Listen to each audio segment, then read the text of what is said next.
got their first win and hung on in the fourth for the first time this season in primetime. Skip would have been perfect with his prediction if the Giants didn't get a safety, taking down Washington 32-21. Eli Manning had a QBR of 92 last night. Ruben Randall and ODB both had a touchdown. So the win puts the Giants a game and a half behind the first-place Cowboys in the NFC East. Herm is still here with us. After seeing last night's matchup, how big of a threat are the Giants in the NFC East?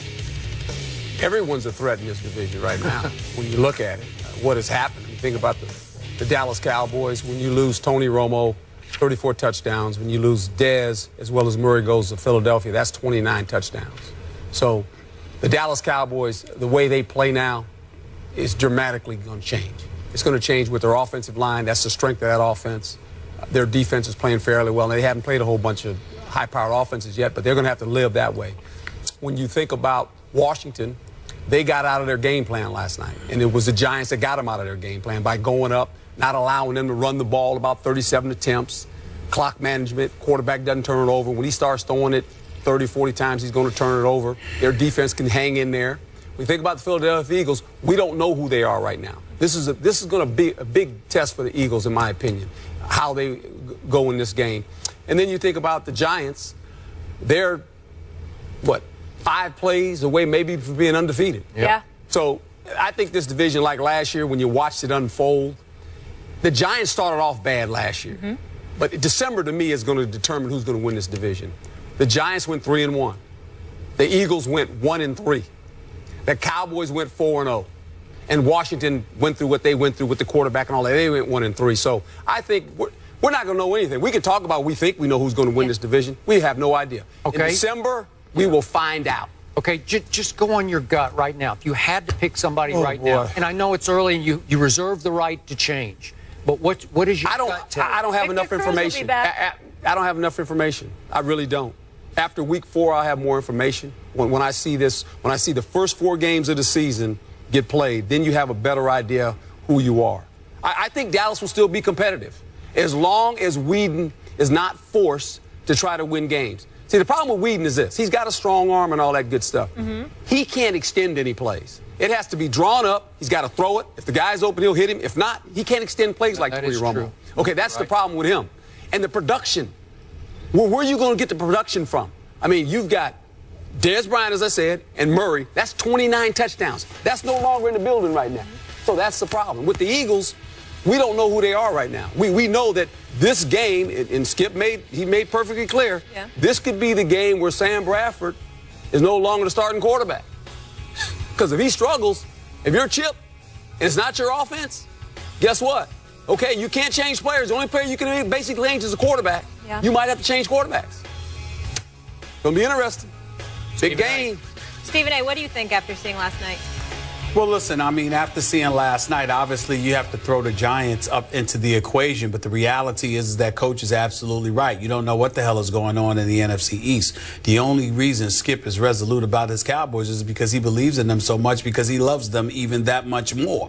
But the reality is that nobody expected the Eagles to have the problems that they have, number one. Number two, you look at the Redskins. Up until last night, you were looking at their play at the line of scrimmage, the way they were able to run the ball effectively, and it just seemed like they were going to be relevant. When you look at the New York Giants, even though people pretty much almost everybody relatively dismissed them because we just said they have a lethal offensive attack, but you wondered about the offensive line's ability to protect Eli Manning. You wondered about their running game. You wondered about their defense. They come after starting off 0-2 and being in position to win both of those games to handle in their business last night, and it was with 5 starters inactive. Victor Cruz wasn't there. Eric Flowers wasn't there. Dominique Rodgers-Cromartie wasn't there. This kid Kuhn wasn't there. You had a whole bunch of people that simply were not available. And so when you look at it from that perspective, you just have to say to yourself, all right, the Giants have to be in the mix. Beeson played last night for the first time as well.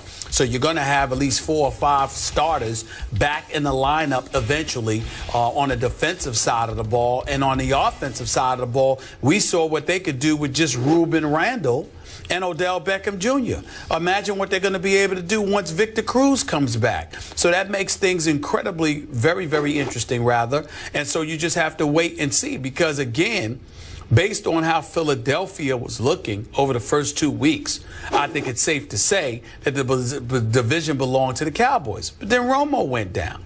And so with Romo down, and you already knew Dez was out, you just don't know what the Cowboys are going to be right now. So it's very, very hard to be so definitive about the NFC East because bodies are just falling by the wayside for one reason or another. It could be injuries in the case of the Dallas Cowboys and the New York Giants. In the case of Washington, it's dissension because of RG3 and Kirk Cousins. In the case of the Philadelphia Eagles, it's Chip Kelly's system and whether he's going to stop acting like some mad genius and come to the football world with the rest of us where he understands that adjustment needs to be made and talent has to be first and foremost above everything else. You just don't know until the season progresses. But the NFC East is giving you a reason to be undecided because of so much activity that has happened in that division, more so than any other division in football right now.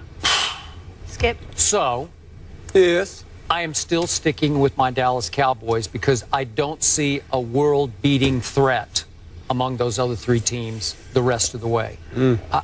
I have some reason to fear all three of them, except I don't fear Kirk Cousins if, in fact, he remains that quarterback, and I don't fear Sam Bradford if, in fact, he can stay upright as that quarterback. But I will tell you this, as a Cowboy supporter, I fear the Giants more than I fear the Eagles. And I'll tell you why. Because of that guy under center. That guy is one of the weirdest quarterbacks I have ever observed for a length of time because I never know what to expect from him. I'm going to remind you, Miss Giants fan, 3 times Eli Manning has led this league in interceptions. That is mind-blowing to me. Okay. But the way it happens, they're always 3 years apart. So he led the NFL interceptions in 07. And the next year he said, I got to clean this thing up, which he's highly capable of doing. So he cut him in half. He went from 20 down to 10 the next year. Then here we go again. 3 years later, 2010, he throws 25 picks and it leads the league. Next year, all the way down to 16. Then here we go again. 3 years pass and he goes crazy again. It's like bad comedian Eli all of a sudden, right? He goes out there and just makes bad jokes. And the third time, 2013, he throws 27 interceptions. It's just a disaster for the team. But the next year, 2014, he cuts it almost in half, all the way from 27 down to 14. What is going on here? So you say, this guy, all of a sudden, this guy is playing incredibly clean, conservative, low-risk kind of football. He's got 4 touchdowns through 3 games, not spectacular, to 0 interceptions. 0 interceptions. He's completing 65% of his passes. A lot of them are little dinks and dunks, but every once in a while, he can go down the field when you least expect it. Hit 9 of them last night at 20 or more yards. I know, like every once in a while, but for the most part, it's just bing, bing, bing, bing. Like I'll make this little pass. I'll throw it to the 2 tight ends occasionally, and that guy scares me to death as a Cowboy because he can do things. If he hadn't made one mental blunder on 3rd down on opening night when he threw it out of the end zone, and the coaches were somewhat complicit there also, but still, that cost them a game they should have won about 12 ways. Am I right about that? That's right. And we all agree they should have won. They should be 3-0. So, okay, I fear them because they're pretty good. They're pretty good on defense. I said after opening night, I told both of you, I said, hey, your Giants played pretty good defense against Romo until it was time, and then Romo just blew up and down the field. But in the end, they're going to be pretty good. If Dallas gets healthy and gets some people back on time, remember Greg Hardy's coming back, your guy Randy Gregory is coming back, Rolando McClain. If you get the reinforcements on defense and it continues to get a little better and a little better, I think they can hang in long enough to outlast these other teams. Well, you make a great point, and what's going to happen for all these teams, because really the best quarterback right now with Romo being down is Eli Manning. Oh, sure. So now you're like going to far and away. You're going to have to play defense. Yeah. They actually have the best offense. They do. When you think about the guys that are coming, Cruz gets healthy. And ODB have played 1 game together. I understand that. I said, but now, and they've got a nice tight end package. They do. They used the tight ends last night, so the offensive line is playing pretty well. He's not under duress a whole lot, and when he is, he's throwing the ball away. So really, you look at these teams. He's the best quarterback in the division. Yep. Who is going to play the best defense for the rest of those 3 teams? Because that's what they're going to have. Jury's out. Yeah. Well, we don't know. Yeah. Stephen A. said it. We don't know. Dallas. Fair to say after this weekend we'll know a lot more in this division? We will know a lot more about the Philadelphia Eagles this week. A lot more. Okay. We will leave it there. Works for me. Big Ben in the Steelers term. Thank you so much. You'll be back later? Yes. All right. We're going to talk about the Steelers coming up here. They exploded versus the 49ers last week. Will they be able to repeat this performance this week against the Rams? That's the matchup we'll dive into next. Keep it here.